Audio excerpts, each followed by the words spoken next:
Hey, today on the show, we're talking about a growth strategy. A physical therapy private practice owner reached out to me in regards to the possibility of either buying a or merging with a practice nearby, their local competitor, or building out a de novo clinic, a startup clinic. There's a lot of words, a lot of different terminology about your options and startup de novo clinic versus buying and merging. We're going to get into all that. I'm Dave Kittle, owner of Concierge Pain Relief Home Physical Therapy in New York City, and the CEO of the Fieldmaker Group. We're currently speaking with practice owners about partnering or acquiring some or all their practice. And today we have Jesse Lewis on the pod. He's a physical therapist, practice owner of District Performance down in the DC area. Jesse, what's going on, man? How you doing, Dave? Thanks for having me. Absolutely. So thanks for reaching out. You and I connected, probably the past several years with like the cash-based stuff, and you have gone from 0 to 1 and then 1 to 2 locations. So for the audience, before we get into this growth strategy, if also, by the way, if you are watching on iTunes, if you're listening on iTunes or Spotify, jump over to the YouTube because we're going to do a little bit of we're going to screen share a Google Doc, and we're going to go through a little bit of a table. We're going to fill out the different options that someone like Jesse has in regards to like, hey, should I like cost, timeline, marketing, hiring, culture, morale, training, staffing, like all these types of things. What are the pros and cons, and what like the costs and all that in regards to building out your next clinic versus maybe merging or buying a local competitor.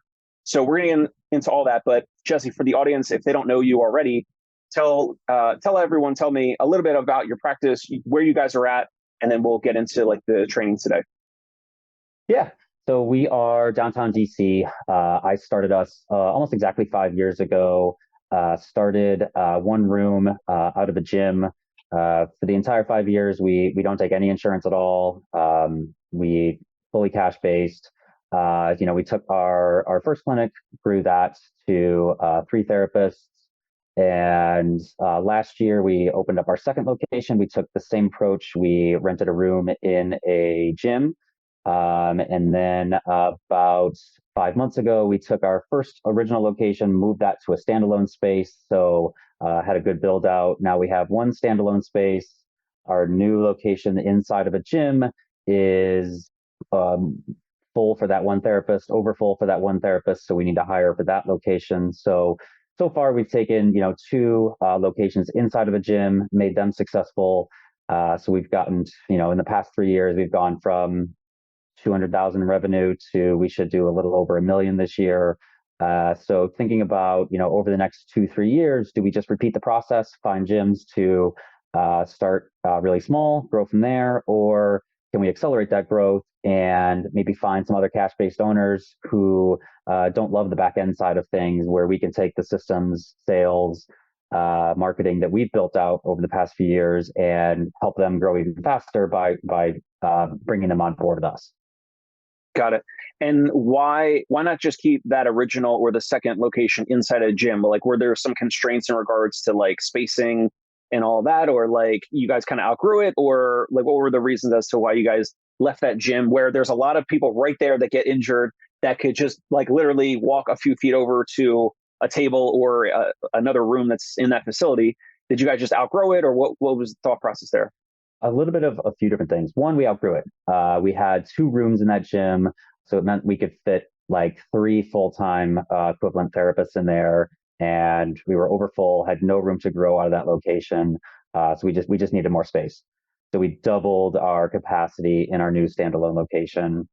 Also, one of our big emphasis is client experience. And, if you're inside of a gym, you don't have any control over the client experience. The music is what the gym decides. If it smells inside the gym, it smells, it's loud. So we just had no control over our client experience. So we wanted a much more inviting atmosphere, and we have a lot more control over our client experience. And honestly, our marketing approach had gotten to a point where less than 5% of our clients were coming from the gym itself. So we really weren't relying on that gym as a referral source anymore. Got it. And when you opened the second location, was the first location still in the gym, or was it? Yeah. So yep. It was. So our first location was still in a gym. We were in the process of the build out, but that build out hadn't happened.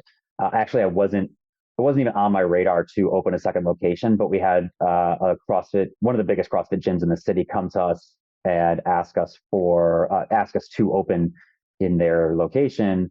I wasn't interested. They asked a few more times. I finally said it was too good of an opportunity to pass up, and we just kind of took a risk and figured out how to make it work. And it was a little bit messy at first, but we just kind of figured out our systems for opening another location as we went. And why would that second location, the largest in the DC area, reach out to you guys? Did you or any of your PTs work out there, or they knew you from like Instagram or something? Like, how did they already know of you guys?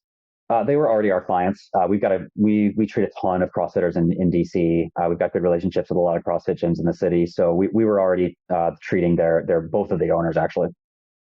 Got it. Okay. And so originally you turned them down, and then they were persistent, which in business is always a great thing. Yeah. They weren't afraid of you saying no several times, and they kept at it, and then you eventually pursued it. Yeah, honestly, I just kind of said, like, it's too good of an opportunity to pass up. We'll figure it out. We'll make it work. It was a little bit messy. We made it work. They had approached a couple other physical therapists as well that didn't jump on it, and we finally jumped on it and took advantage of it. Now it's awesome. It's great partnership. Got it. Anything else initially now before we jump into the spreadsheet here, the Google Doc, and we can kind of fill out this table a little bit, get a little more like color into like your options and how I would think of something like this type of a decision. Anything else initially before we get into it? No, I don't think so. All right, cool. So here we go. Again, if you are listening on iTunes, Spotify, on the YouTube for this episode, we're going to have a little bit of a table breakdown. We're going to fill it in with some stuff here. And this is like an old fashioned, like, not necessarily like a pros and cons list, but like this is like some foundational thing that like I think Ben Franklin and like the the original founders would usually do. It's kind of like if we're gonna make this big decision. And I know, so Jesse also in the pre-interview mentioned this is not like you're not looking to do this like next month or next quarter, but in the next year, like this is something that you're certainly looking to do. So Yeah. I like the old fashioned charts. I like, pros and cons, or like this versus that. And let's, on the x-axis here, we have like, the startup, the de novo, the build out, and then with merging or acquiring, and those two kind of facing off. And then on the y-axis here of this chart, of this table, we're going to go through some things such as cost. So the rent, square footage and the build out versus a potential acquisition, which we'll kind of hypothesize a little bit of like maybe your local competitors and size and all that. Timeline, staffing and recruiting and hiring, as well as marketing to then, get those therapists busy, the timeline and the cost for that. And then a big piece, and these are in no real particular order, but the big piece as well, culture, morale, and training. And because if anyone's going to open up their next clinic, then it's really your DNA. It's like your own training. It's your processes kind of from day one, versus if a practice owner is buying or merging with a competitor or some other colleague's practice. There might be some resistance there. There might be a culture clash. There might be a whole host of things which could come in conflict. So this hopefully will provide a little bit more clarity to you, Jesse. And when you reached out about this, I was like, hey, this would make for a great call, a great episode that I can just, if you're cool with recording it, let's record it. Let's get it out there, because there's probably a lot of other practice owners watching or listening that might be at this stage. They might not be looking to get out. I mean, you're still, fairly young and healthy. And so you guys are looking to grow, and you could grow internally, which we always want to do. And then also you could grow externally via acquisitions or mergers or partnerships. So we can get into it. When you reached out, Jesse, is this kind of the scaffolding of this type of an idea? Is this kind of something that you thought about? Or are there things here that maybe initially we are overlooking and there's something I need to add to this? No, I think this is perfect, right? It's a question of cost. How quickly can we build something up? And I think, I would actually be curious for your thoughts. How do you find, to me, finding the right people, whether it's growing internally or acquiring, probably is the hardest piece, at least what I would consider like the hardest piece. So I'm curious your thoughts on that as well. Yeah, absolutely. Well, one example that is it's not exactly a comparison, but do you know Jeff Moore? I'm assuming, like Ice Physio and the Yep. Onward Health Yep. or Onward PT. What? So I won't mention, maybe I'll have him on the show and he can kind of describe it more. But he has an approach where he has his new therapists, as far as I recall, either own, I think they own like a big percentage of those locations, and it's a little bit of a different model. Like you obviously would be, you would still own the lion's share of, let's just say, your third location, whatever that third location is going to be in the next year. Jesse, you're probably going to own over 50% of it. Let's just assume that, right? Yep. But the other 49%, it could be still owned by that original practice owner down the street. It could also be owned by one of your current clinic directors who maybe that location is closer to their home or whatever. Or it could be owned by the clinic director that's already in that other office that's your competitor down the street. Now that takes a whole host of, phone calls and Zooms and meetings and like building rapport and a relationship, because it's like a long-term relationship. It's like a business marriage, right? Yeah, for So sure. these are just some of the initial thoughts that certainly would come into play that could make things smooth or could make things, challenging. I mentioned, like there could be resistance from the newly partnered or acquired practice. There could be resistance from the staff, the front desk folks, any billing people. It's going to be really pertinent for you to like evaluate all that. And we have no idea because it's like we're kind of just talking about high level stuff right now, but we can get into that. But your thoughts are a little bit around, or your idea around what I was thinking for just building out versus merging and acquiring. I think initially it's like, well, we're focused a little bit more on the partnerships, the acquiring component, because there's a lot of favorable things there. There's a lot of goodwill in the community. It's been around for, call it 10 years or longer. There's a past patient list, and you and I were talking about marketing on the pre-interview. You can immediately start marketing. You can immediately start sending email marketing or paper letters and mailers to people's homes to kind of reactivate them or reactivate, their neighbors, their family members, whatever. There's a lot of positives about a merger or an acquisition.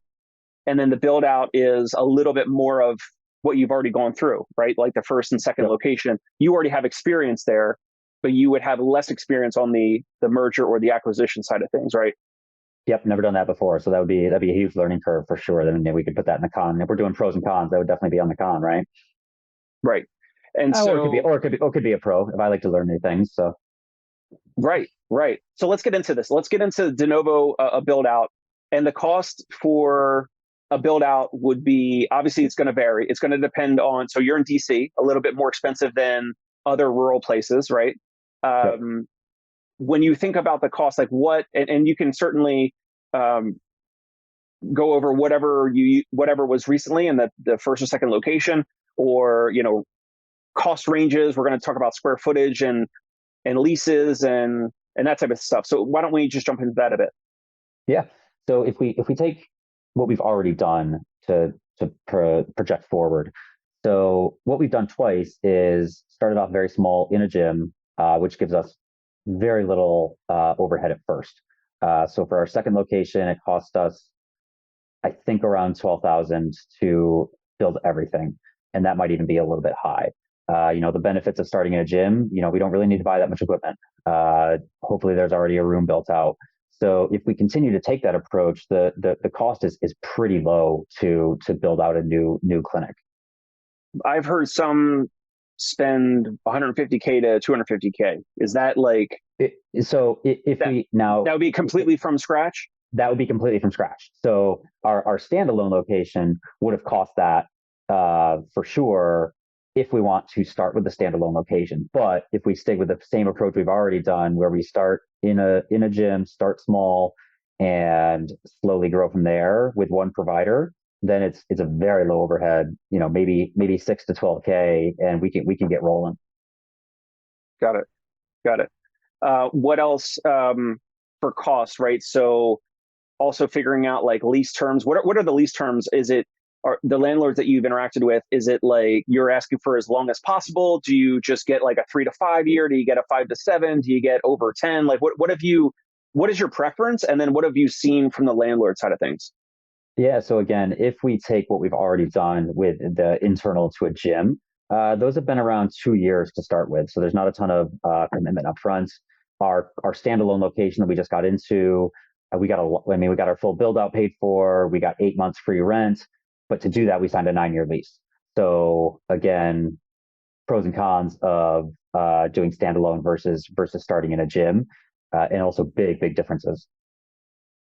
How did you think of that being like the difference between 2 years and 9 years is quite a big difference, quite a big gap. So you are locked in there. So it's like you really are. Do you perceive it as being like a big leap of faith, or how did you go around? Like how did you think of that type of a decision? Like you already knew that there was enough. You had a team. You had enough patient demand to kind of fill the, which we'll get into in regards to like staffing, recruiting, marketing, all that. How did you think of the difference between like a 2 year and a 9 year lease? Yeah. So when we did our standalone, the thought of a 9 year lease was terrifying, right? That was at that point, I had been in business total of 4 years. So the lease was more than double what we'd already been in business for. So for sure it was terrifying. But running the actual financial numbers and getting into like the projections made it a little bit less scary because I could actually look at, okay, if we've got our budget all, spreadsheeted out, I can be a little bit more specific with, okay, we need this number of clients, our conversion rate is this, so we need this many of leads, our marketing is projected to bring this many in. So it made it a little bit less scary once I actually like dove into what we actually needed to do. And then we had a track record there for a few years of pretty consistent growth. For the new location, having a 2 year, not a ton of commitment, that was great. So that's another benefit of starting in a gym is those owners aren't necessarily looking for like 8 9 years. They're just looking for a little bit of extra income from this spare room or spare space in their gym that they've already paid for. Got it. And the range of the 12K to 250K, that would include like new walls and new paint and like Yep. everything, carpet, floor, Yep. whatever might be, Yep. equipment for the front desk, like computers, like Yep. everything, Wi-Fi, all that, like all in. Yep. We built out a 700 square foot gym with a squat rack and barbells and full dumbbell set and kettlebells, cardio equipment at our standalone space. So yeah, that would include all that. Got it. And what's the going rate in DC for square footage? Well, it depends. Probably anywhere from like 28 to 38 a square foot. I would say 28 to 45 a square foot if I wanted to get like, window space on a fourth level floor with good view or something like that. But so far we've done basement locations just to save costs because we don't really need that view. But 28 to 45 would probably be a good range. Yeah, I was just going to ask you if you guys are like street level, like, so basement level. Our standalone space is basement level. With elevators. I mean, yeah, what if you have patients Yep. with like lower extremity issues Elevators. Yep. that can't do stairs? Okay, so elevators. Yep. All right. Anything else for the startup, the Novo side in regards to like cost and build out? Not really. The only other thing I would say is, as far as what I know, like renting, one treatment room in a gym is probably around like 2,000 to $2,400 a month. So that would be like one treatment room for let's say 2,200 a month for if we rent from a gym.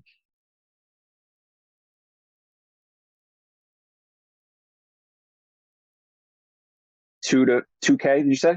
Yeah, somewhere around there, two to 2,500 a month. Okay.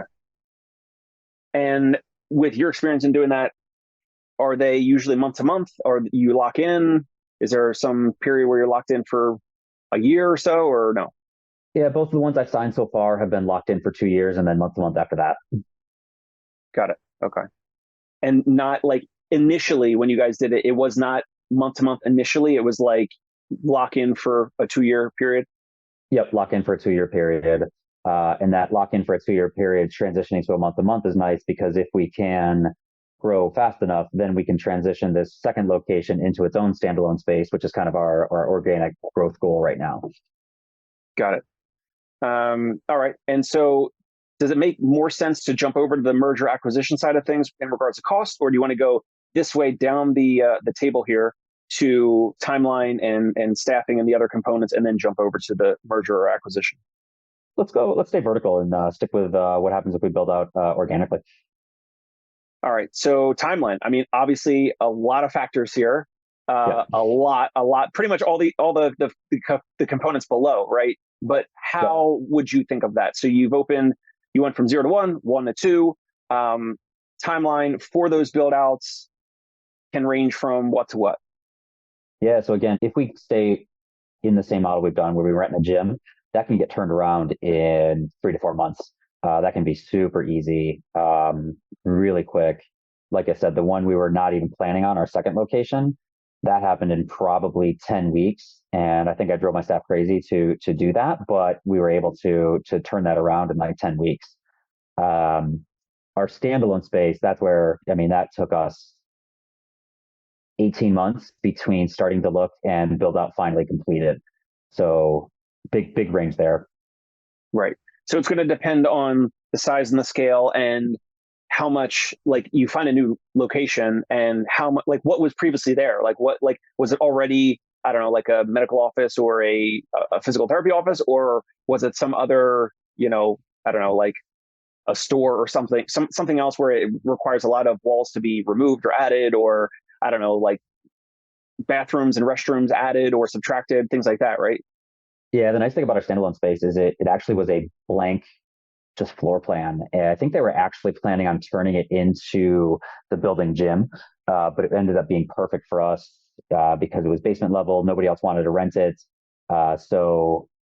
We looked at a couple other offices that would have needed a lot more restructuring.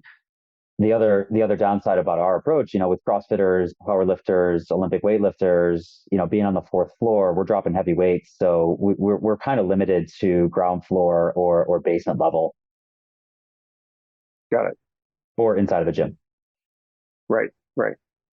Anything else? So floor plan restructuring, then like lower basement level or street level in regards to like dropping weights. If you're getting like CrossFitters back to health and you want to load them up and get them progress to the point where they're kind of doing a lot of their exercises with you in your clinic before they go back to their gym or like a full class. Yep. Anything else that would affect this timeline? The negotiations, took forever. It might have been. I think I actually had a pretty terrible commercial broker. Hopefully, he doesn't listen to your podcast, but that's okay.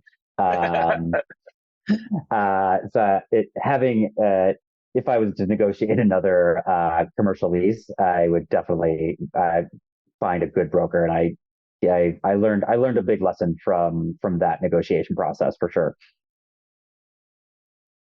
So this was a broker that was representing you on Yep. finding a location. Yep. Got it. Anything else for timeline? I don't think so. Obviously, equipment. Yeah. So equipment, if it's available. What Yep. else? Equipment and materials. There was a big supply chain issue, so that took some extra time. I don't think there wasn't as much of an equipment backlog, but obviously for part of COVID, finding gym equipment was impossible. So that's definitely something to keep in mind. Right. Okay. So let's say, all right, boom, you figured out the cost, you understand a timeline depending on which of these locations, whether it's in the gym or a standalone separate location. What's the next thing? Staffing and recruiting before the marketing. Yep. All right. So what what was going through your head with that? Did you have to start hiring separate therapists? Did you have therapists move from one location to the second location? Obviously, it could have been any of that. It really depends on you, the practice owner watching or listening. It depends on, Jesse, it depends on your situation. So what did you guys do? Let's say either from 0 to 1 or from 1 to 2, how did you go about with staffing and recruiting? Yeah. So our second location, I had a really strong team in my original location, so I actually didn't want to break that up to start the second location. So I looked outside of our current staff that we had, and I took the approach of just casting a really wide net, posting on Facebook groups, posting on Indeed, reaching out to literally every single person on my phone, thinking about people I had met at continuing education courses and followed online. So I just cast a really wide net and ended up being somebody that I had known for a really long time. Didn't even think she was interested. she was thinking about leaving the field. So I texted her and said, "Hey, do you know any other physical therapists that might be interested in opening this clinic for us?" She said, "Well, what about me?" And just kind of went from there. But I will say, had an offer in place, ready to go with a therapist before that. He backed out. He got a little bit nervous about like opening a new clinic. So, it can take some time to find somebody that really wants to put in the work to open a new clinic. Got it. So for you, it was you were building a pipeline, you were putting a lot of feelers out in a lot of different areas, right? Yep. Yep. And since then, I've realized I need that. So I've put a lot of work into having a regular pipeline right now. So we've got multiple PTs we can reach out to right now that are interested in working for us. We've got multiple PTs that want to work for us. So our pipeline's a little stronger now than it was back then. Got it. My team member and colleague Sturdy McKee calls that a bench Yep. or a pipeline, which basically is like practice owners should pretty much be always recruiting, and sometimes you're collecting these individuals, you're making different contact points with them. You have the resume. It might have been 3 or 6 months ago, but like now, let's say you got a new resume today, Jesse. Let's just say, and then 6 months from now, this person might be ready to leave where they're at, and then maybe they might help you with this third location or whatever Yeah. it might be, whether it's an acquisition or a build out. But building this pipeline, knowing that, and this took me a bit of time to learn, which is like, if they're not the right fit, or if they are the right fit culturally and they exude your core values and all that, and there's alignment there, um, you might have offered a great offering, like with opportunity and the compensation might be there or whatever. But some people, like you said, they might get cold feet, whatever. Humans in general don't like change. You and I know that. We all know that. For sure. And so they might not be ready to leave that current role just because of the change or whatever it might be. So with this, do you touch base with some of these folks? Do you send emails, or touch base with them on LinkedIn, or like how do you? I'm just curious, like, 'cause we didn't really plan this part, but Yep. like, do you cultivate this pipeline or this bench in regards to knowing? Because this, like I said, this took me a while to learn. If it's not right now, it was kind of like, oh, I thought it was like so, but it's then never, and that's wrong. It's kind of like it's an ongoing professional relationship, and it might be better for both parties in 3 or 6 or 8 months from now. Yeah, big time. So I didn't do this at first either, but I put a big emphasis on this lately, and I just can't tell you how helpful it's been. Our most recent therapist that we hired 3 months ago, who's awesome.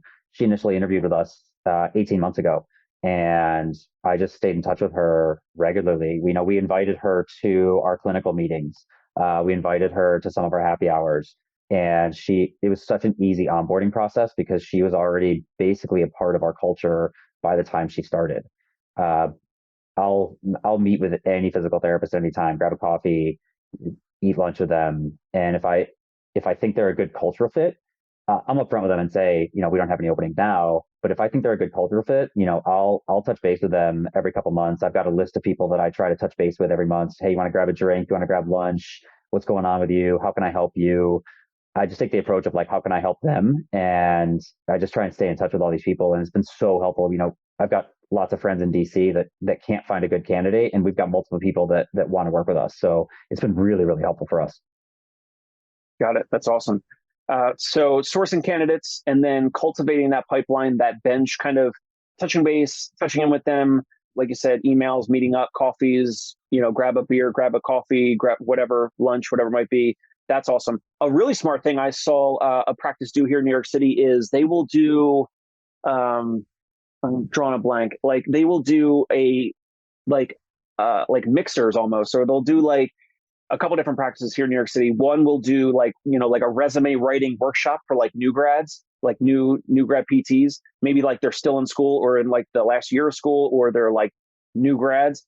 Um, and it's genius. It's like they're getting these DPTs, their contact information, et cetera, like in their system, maybe even before they're a graduate, maybe before they get their license or whatever. And then I've seen some of these others that'll do like, like the journal clubs and all these other things that Yep. I like your approach of like the one-to-one, or you could certainly, say that you want to take out maybe two or three or four of them at the same time and meet at a certain place. But either way, I mean, I think that's a great approach to kind of cultivating this pipeline. Yeah, I love the mixer idea. We might have to do some of that. There you go. Take it. Anything else in regards to, so this is the focus right now, building out a de novo startup location. We're talking about staffing, recruiting, and hiring. Anything else before we jump to the next part? I don't think so. So you want to go into culture, morale, or training next because that kind of flows from the recruiting, or do you want to go to the marketing, getting new patients in for that location? We probably go to the culture, morale, and training. And I don't know if you think it's beneficial to talk about like salary structure, payment structure, bonus structure here, or if you don't think that's quite necessarily like super important to think about now. Well, let's add it. That would be what, compensation, separate Yeah. separate row. Yep. So comp and benefit structure, you said? Comp and bonuses, especially if they're starting a new clinic.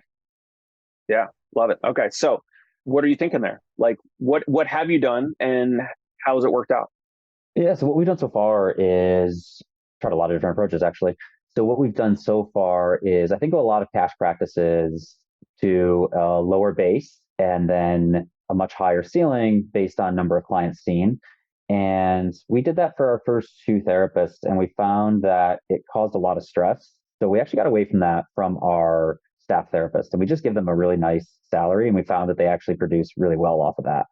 So for our staff therapists, we've done a little bit of everything.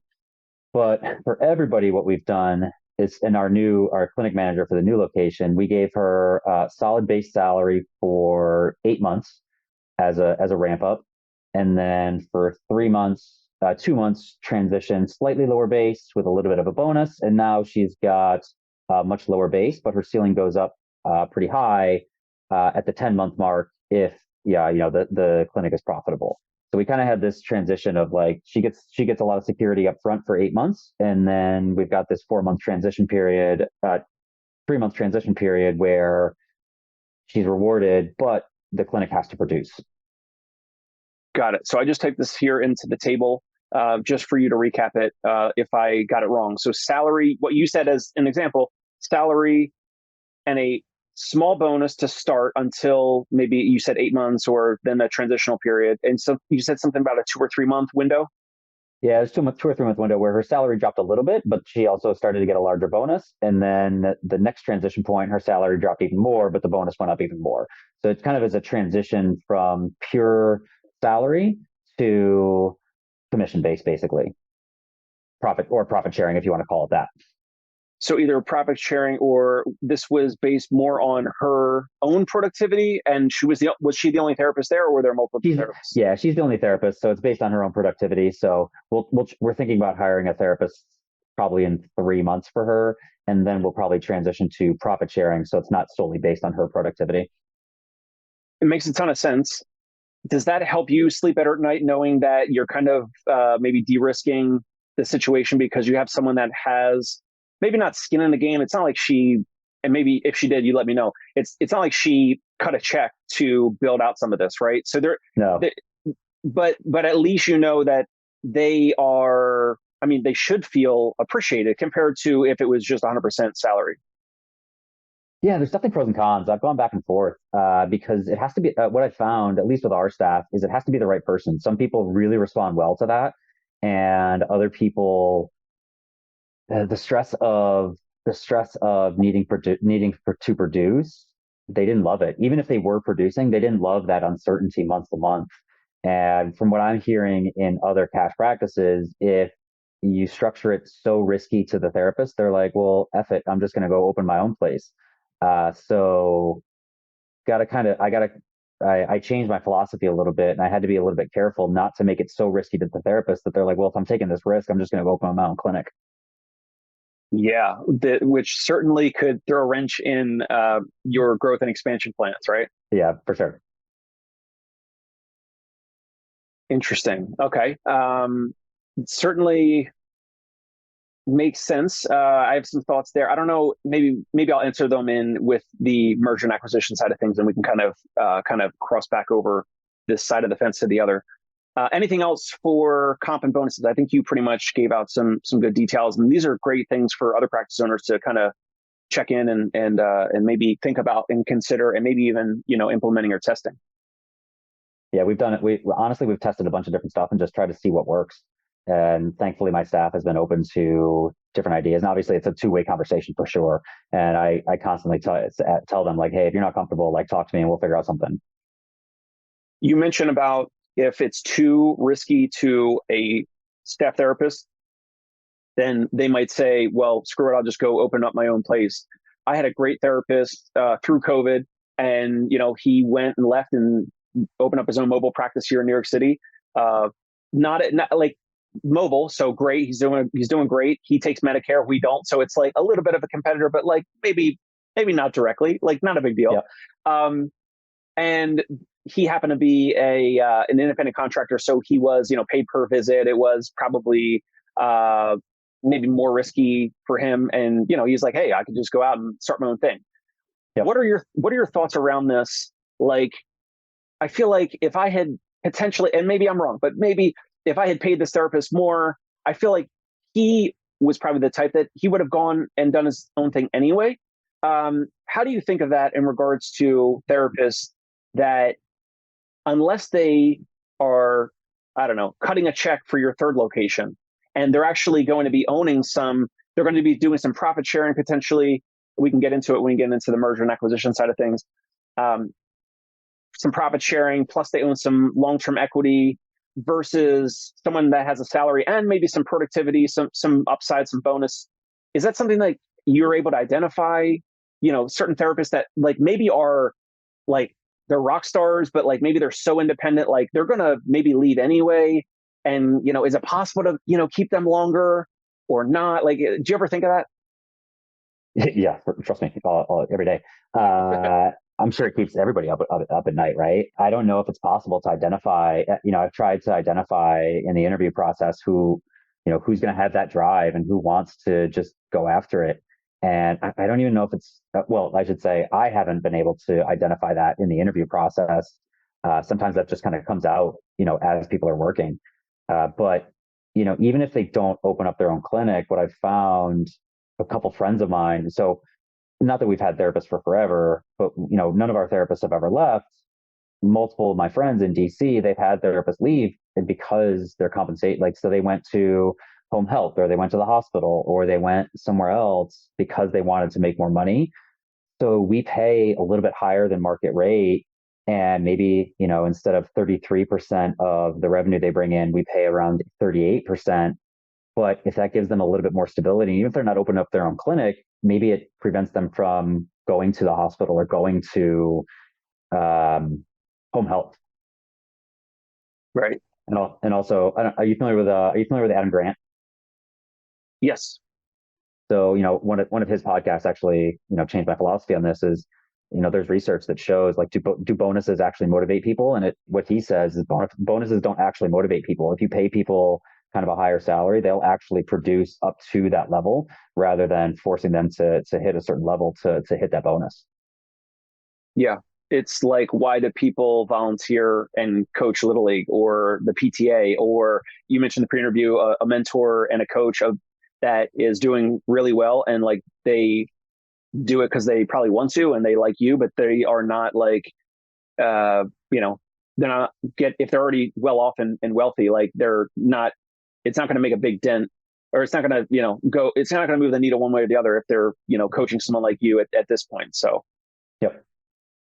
All right. So we talked about compensation and bonuses. Let's get into culture, morale, and training for a de novo clinic. So you went again 0 to 1, 1 to 2. What were your thought processes and, systems, or, just briefly high level type stuff? How did you think about culture and morale and training? Yeah, we've got a pretty solid onboarding process. A lot of our back-end systems are pretty well built out.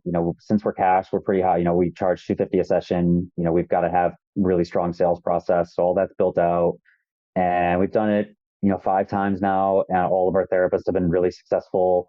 So our onboarding process for both culture and training for new therapists is been reproduced, and it's gone pretty smoothly for each of our hires at this point. Excellent. Reproducibility is certainly helpful there. And as I mentioned already, like for that new location, it's really like you and your team from day one, as opposed to the difference with a merger or acquisition. Yeah, Um, and I will say going into this, like the interview process for me is very like I look at the culture and morale way more important than I look at anything else in the interview process. So by interviewing people, I'm hopefully self-selecting that our onboarding process is going to be successful. Absolutely. So I'm just typing that you playbook and processes for onboarding that's reproducible, and identifying those folks in the interviewing process. Anything else there? I mean, huge component. I think we kind of talked, we interweave this a little bit in the other components, Yep. because at the end of the day, it's like the culture and morale for you and district performance and every other practice owner watching or listening. It's kind of interwoven in between all these things, other than like the cost and like the fixed like dollar amounts and all that. But then with the staffing, the recruiting, like you said, your ads, compensation bonus, all those interactions, all that is like, your culture, morale, your like DNA of your practice. And then, kind of gets right into like you training your team members and having like systems already drawn out and a playbook kind of already ready to roll. Yeah, absolutely. Anything else there before we move on to marketing and attracting new patients, getting that schedule filled up? I don't think so. All right. So you did send over in the email. I don't have it handy. I had it up, but do you remember what your average cost would be or timeline? I think you said like 15K getting a therapist busy in, was it 3 months or 7 months or something like that? Yeah, I mean, her schedule is overbooked and she's been there 10 months, right? So it probably took her 8 months to get a full schedule. And between, Google ads and some SEO, we probably spent between 12 and 15K for marketing. And that was over that 8 months, or like more Yep. front loaded, if you recall? I would say total, but kind of spread out between those months. Got it. And in the pre-interview, you mentioned a little bit of Facebook ads. Facebook ads, Google ads, and SEO are where we spend most of our marketing dollars. We do a ton of community marketing, but that's not a huge cost. That's more of a time cost than a dollar cost. Yeah, but it's still in the marketing bucket, right? Because Sure. it's either time or dollars, and you Yeah. put the dollars in the Facebook or Google ads or SEO. The SEO is like you're planting seeds; those seeds are going to grow in the Yep. next 6 months or 12 months or whatever. Yep. Or the community events, which could be free, or maybe you sponsor for, I don't know, $100 or a couple $100, like a table or a banner or whatever. But it's really like the time it takes to like meet new folks and get your name out there Yep. and build those relationships, right? Yeah, and also the time I would say like the time it takes to train someone to market. Most physical therapists aren't used to marketing, so what I found is it takes a ton of time to teach them how to actually network and market. Right. Awesome. Anything else that has, what about like, do you guys do workshops or like talks and things like that? Yeah, we do a ton of community events. We're starting to host our own workshops. We'll only run one of those, which is really successful. We've got, I think, 5 workshops set up in September. So we try to get out in the community and do talks and workshops and seminars as much as possible. Got it. Got it. Anything else there from the marketing component that we overlooked or skipped over? No, I don't think so. By opening a new clinic, we were able to market to our current clients and saying, "Hey, we're over here at this location. So, if this one's closer to you, we definitely could help you over here instead of our main location, which is downtown." Right. That's awesome. And you would reactivate that or by emails, or how would you guys do that? Emails, and we also manually call and text people on a regular basis. Love it. Love it. Awesome. Any recap? We're going to go quickly through the merger acquisition side. Anything else? I mean, we covered this pretty in a detailed way, I think. Anything else that we skipped over, or just a final thought here on the building I out? don't think so. All right. So let's get into it now. I don't know if you do know the size, or maybe we do like an average size of competitors nearby. And when I say that, let's say the independents. So like not the corporates, because obviously the corporates aren't going to sell to you, Yeah. or partner most likely. And you want to keep, Yeah. I'm assuming you want to keep District Performance the name.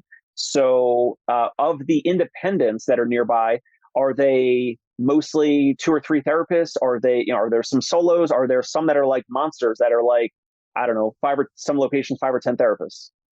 Yeah, especially for cash based, which is probably all I would consider. I don't think I'd want to go through the process of transitioning in network to out of network.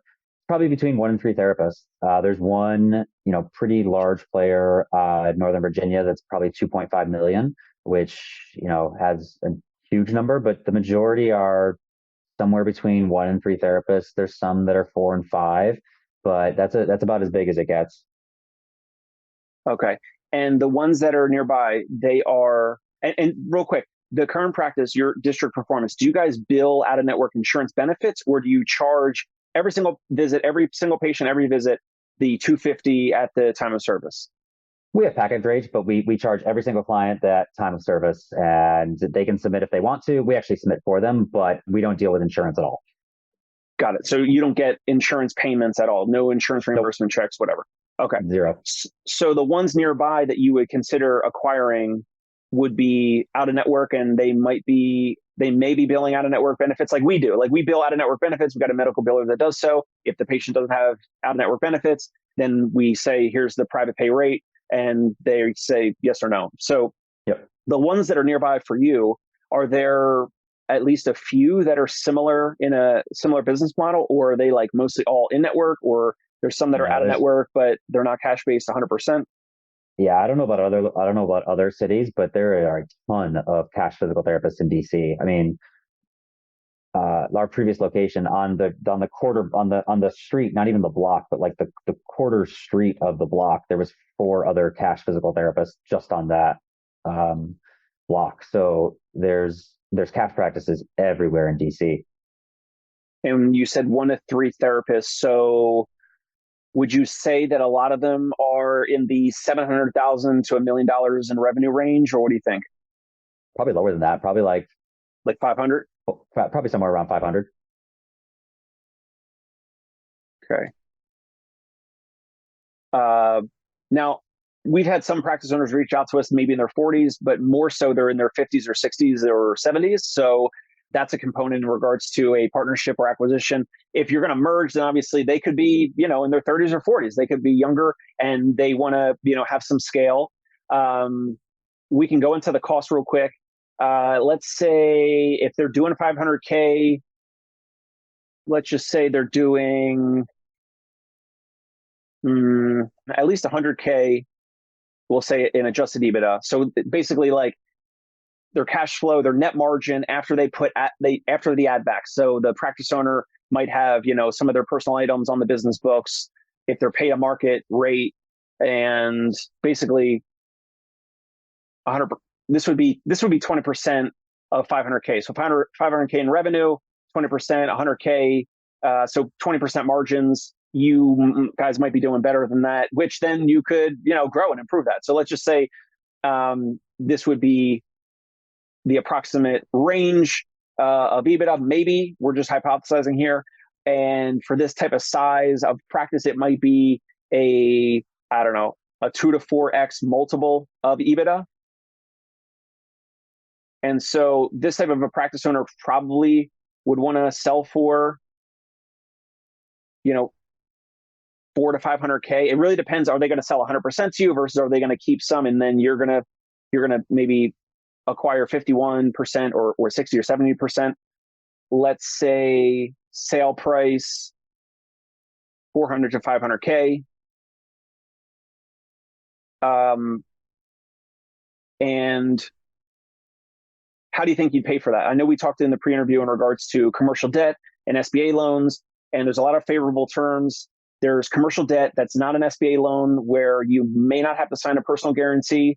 If we use an SBA loan, you do have to sign a personal guarantee for anyone that's over 20% or more on that, which would be you and any of your team members if they're partners. So any thoughts there in regards to like this type of a sale price? We could say commercial debt versus SBA loan. And if it's SBA, there would be a personal guarantee, PG. What are your thoughts here on I'm just back of the napkin math here with like a hypothetical practice. So what do you think? Give me some feedback. Yeah, I mean, for that sale price, we would definitely need to take on some debt. To back up slightly, what I would ideally love is, like you said, like most people who are looking to sell 50s, 60s.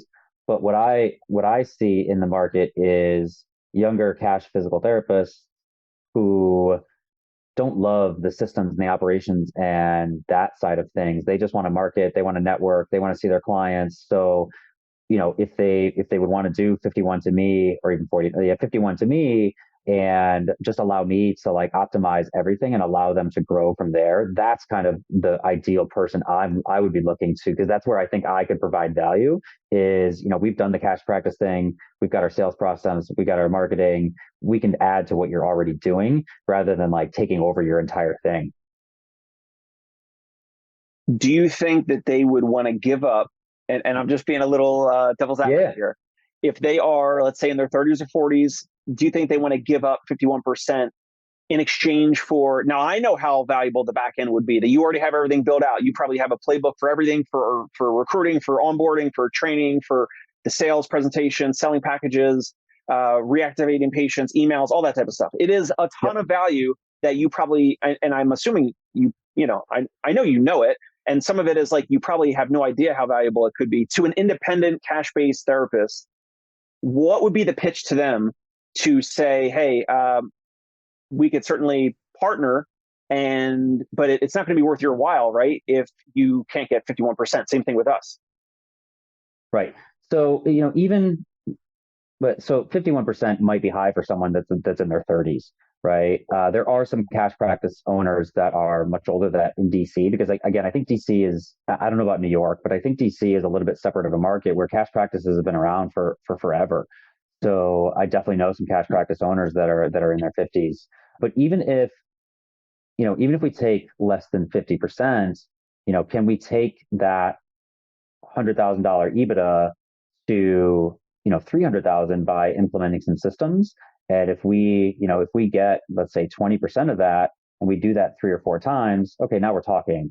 Now we're starting to roll things into a bigger operation. We're streamlining systems. We are sharing marketing. So even if we're only getting, let's say, 20%, I think that's a better pitch to the owner. And if we do that enough times, now we're starting to build off of each other and really share some back end systems. Yeah, absolutely. I think maybe we could talk about this on another episode. But there are some folks I know, a dental broker, Chris Vandeford, who's been on the show before, and a dentist, Dr. Todd Russell, in the Cleveland, Ohio area. And the last time I met up with them when they visited here in New York City, they were talking about it's almost like it's like a, it takes a lot of time, but it's like I'll call it like a like a verbal merger. They talked about how, if they're all, let's say they're all valued at like 3x EBITDA, right? Yep. So whatever that multiple might be, it's more or less depending on interest rates, whatever. But if they merge 5 or 10 practices together, obviously they'd have to have all the same EMR, and you have to kind of have some synergies on the back end or whatever. And that takes some time, and some of them will fall out of that because they're like, I don't want to switch my EMR and then have to train my staff or whatever. But there are some folks that are doing this where they're kind of like, hey, we could all, band together, and we have strength in numbers, and then we could share, best practices. We could share labor potentially and team members, like coverage Yep. and all that type of stuff. We could share the best practices around marketing and whatever. And then in the future, if we were ever to sell and package up our practices in a portfolio of groups, of a group in the DC area, you could then sell for, maybe 7 or 8x, but Yep. separately, you're all at maybe 3 or 4x.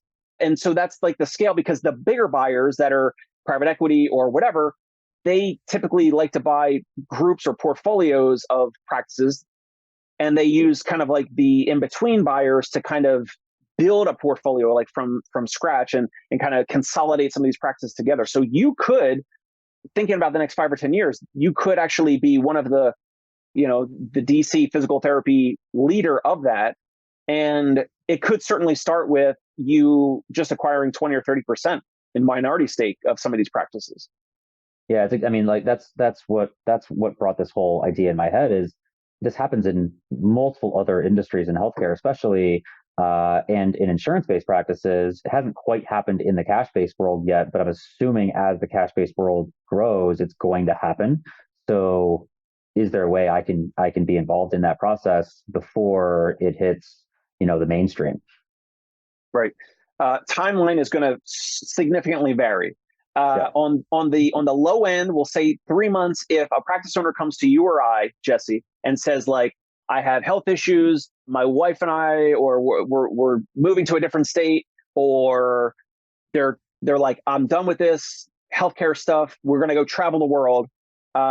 It really could be. It could even be faster than that, but it really is going to depend on the my relationship with that seller and your relationship with that seller, if there's already a pre-existing relationship.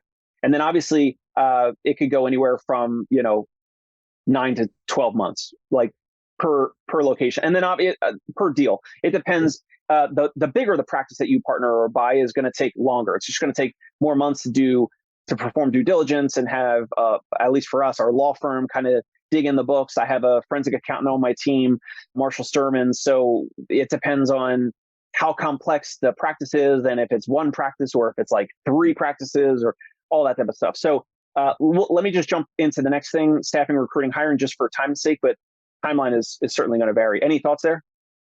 No, would agree with that. All right. So now staffing, recruiting, hiring. Now you're already going to have an existing team. Some might leave, and then you use the bench, assuming for us, like, and you're in a similar situation. So like, I have a practice, I'm already doing a lot of these processes already have a playbook for this already, just like you, right? So if you were going to buy the third location or partner or merge with that next location, you're going to use the pipeline here that you already have. This is the downside of like anyone that's I don't know, a physical therapy practice buyer that doesn't already have a core business in physical therapy. I mean, most do.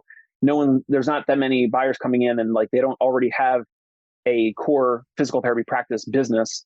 So again, you'll use your pipeline to staff this place if and when people leave, because again, people don't always like change, and they might not like, Jesse, they might not like that you have a playbook for everything. They're going to like, oh, this person's got a playbook or a process for everything. And we were used to kind of being, laid back and all that. And now it's like, oh, we're actually being tracked more, or we're, maybe not productivity, but like some expectations, like, managing their expectations. And it might have gone from a laid back morale culture to a little bit more of the way that you are with your clients and patients, like performance. Like, you want to get your patients back to whatever they want to do, and performance is in your name. And so some of these existing therapists at this practice that you maybe just merged or acquired, they might not like that now they're being tracked and they're actually being managed and their performance is actually being viewed, and there's some oversight there. Yeah, I couldn't agree more. I'm sure we'll get more to it in culture and morale, but we track so much data, and we send scorecards out to every single team member every single month, and we share our scorecards publicly every single Monday. So it's definitely it's definitely can be a culture shock to people that aren't used to it. Yeah. Again, for time's sake, let's say compensation and bonuses. Let's just say same. Obviously, it depends. If you go to merge and partner with a practice, and you identify some rock stars, like maybe you add different bonus structures to them to make sure that you retain them. If they are the right hand person of that clinic, let's say the third location that you're looking to potentially buy, Jesse, in the DC area. Let's say the owner wants to get out in their retirement age, but there was like a COO or a president or a clinic director or someone that may or may not, but ideally is a therapist, would be great, because then they can see patients and produce revenue. But they might not be. They might be like a rock star, I don't know, front desk person, admin person, or something like that. And maybe they pony up some money to get some equity in the deal potentially. And that would have to be your conversation with that seller if the seller was going to get out, and if you guys were going to buy the majority. So compensation, bonus, we'll say same. Culture, morale. I think this is like the most vital component of mergers or partnerships. Because we talked about it already several times, if there's a culture clash, it doesn't matter if you got a good deal on the price or you were able to buy it in a month or something and you had minimal legal fees or whatever. If there's a cultural morale issue, your A players, you bring A players in from your other locations maybe, or you bring in one team member that's from your first or second location, you get them in this third location, and maybe they have so much issue with the current morale and culture of that practice that you partnered with or acquired that they maybe say, I need to get out of here. I need you to move me back to the first or second location. Now, for you, business wise, it might be the best to not have them in that first or second location. So then what? They may be like, well, I'm out. I'm going to go start my own practice or whatever. The culture and the morale thing is vital. Couple things. I would love to get your feedback on it, Jesse, but a couple things that we do, we're looking at a practice, right? I will look at everything possible online. Google reviews, word for word, every Google review ever. Do they mention therapists or not? Do they mention front desk people and aides by name? Like, did they mention like the team members by name? I'll look at Glassdoor reviews, so the employee side of reviews. I'll look at obviously their Facebook, their Instagram. I'll look at like what do people comment on their Facebook page, on their Instagram. Obviously, looking up the practice owner, background checks and digital footprint, and like as much stuff that is possible online. So whatever it might be, pictures of them on their social media.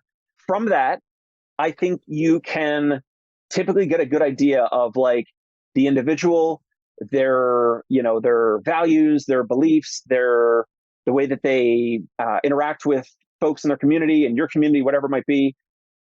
Then after the culture morale thing, then what is basically is like you take your playbook and boom, you kind of insert or inject your culture and your playbook and your training into that new practice that you're partnering or merging with. And that might have some conflict, that might have some resistance, whatever. But it is what it is. And this is the crux of the buy versus build, which is there's all these positives of we'll just jump into marketing and we'll kind of come back to the culture. Marketing is like something we already mentioned. So reactivating previous patients. There's already a previous patient list, right? Previous patient list could be as long as they've been around, which could be, I don't know, 10, 15 years, 20 years, whatever. Maybe they tracked the patient list. Maybe they didn't. Maybe they have only, I don't know, a couple thousand names. But if they have a couple thousand names, that's a lot more than a de novo clinic where you have to just use your list of location number 1 and 2. Does that make sense? Yeah, for sure. It's totally different. Yeah. So what do you got feedback wise in regards to like the marketing thing? I think is straightforward, right? So you just said all this stuff about Facebook ads, Google ads, SEO, whatever. Like, yeah, yep. You're going to insert all current, all marketing, best practices. That's obvious. But the assessment of the practice owner, the seller, the culture, all that type of stuff, that is the crux of like, is this going to be a good deal? It's kind of like, are they going to be a good culture fit? Is there going to be good collaboration there? Is there going to be a welcomed party here? And then you kind of look at like, then do the figures and the numbers work out? Does that make sense financially? But one or the other could kill the deal. So the practice that's asking for too much, the deal might not get done. Or they're asking for a fair price, but you notice that like there's some bad Google reviews that say like, patients saying, I'm just going to make it up, like patients writing Google reviews that say like, I had some insecurities or I had some issues with this practice and they were not addressed, or I was brushed off, or I don't know, all these things that could happen. What's your feedback? What are your thoughts in regards to some of this on the prospect of merging or acquiring? Yeah, just on the Google review piece, I think the Google reviews themselves is something I look at as like, what is actually written in the Google review? Is it all about the results that the client got, or is it about how they were treated and the relationship that they had with the people and the experience that they had? Because every physical therapist company in the country says they get good results, but that doesn't mean that everybody gives a good experience. So if the Google reviews are talking about like the experience and the communication and the process and things like that, that's a huge green flag to me of these people like have the soft skills down. Do you think so? Are you inferring that you think Google reviews should be more? And I'm not saying you're right or wrong one way or the other. Yeah. They should be more about how they were treated as opposed to the results of like, oh, before I went to District Performance, I had knee pain with squatting and I couldn't walk, and now 2 visits later, 2 weeks later, 2 months later, like I'm 100% better, and it was an amazing experience. Like, do you prefer that the reviews are more about the soft skills of like how they were treated, or could it be like, I don't know, 50-50?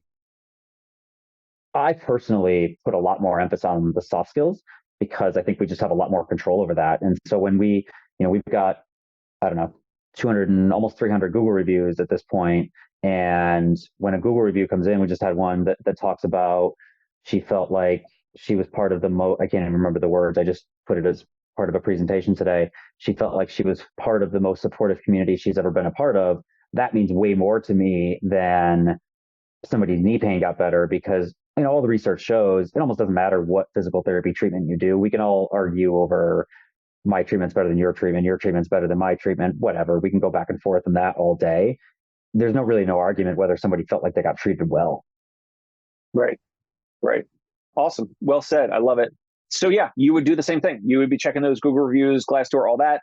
Just for time's sake, let's wrap it up. What do you think? And I know it's too early to tell, but let's just say if you had identified a few local competitors nearby, what do you think would maybe make the most sense? And if you don't want to say that, that's fine. But what, just from doing this exercise and kind of looking at this table here, this Google sheet that we filled out, which you guys can check out on the YouTube. What did this provide any clarity? Was this basically like you kind of already had this in your head, and it's maybe validating, or maybe it maybe it didn't move the needle one way or the other? No, I think anything at least for me personally, anything in my head doesn't do me any good until I like actually put it to paper or put on a whiteboard or something like that. So it's incredibly helpful to see it written out. And to me, I'd have to dive into it a little bit more. My gut tells me, if we can find another gym location or another 2 gym locations, keep doing the same thing that we've been doing and reproducing it that way. And so we've got a little bit more of an internal bench to maybe put other places. It just seems like what we're already doing, if we can do that 1 or 2 more times, reprove the process, that seems like what my gut's telling me after this, but obviously need to kind of think through it a little bit more. Yeah, awesome. That was growth strategy, Jesse Lewis's expansion data, building a de novo clinic versus buy or merge with a local competitor. If you find this helpful and valuable, subscribe to the Dave Kittle Show on YouTube, and we'll share more things like this so you can have some interactive learning experience.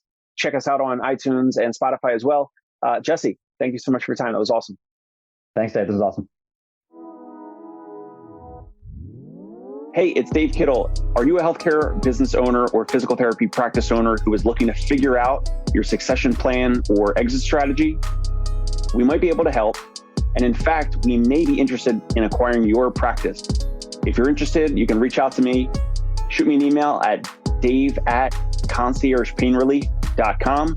That's DAVE@CONCIERGE painrelief.com. Or you can call me at any time, 646-781-8884.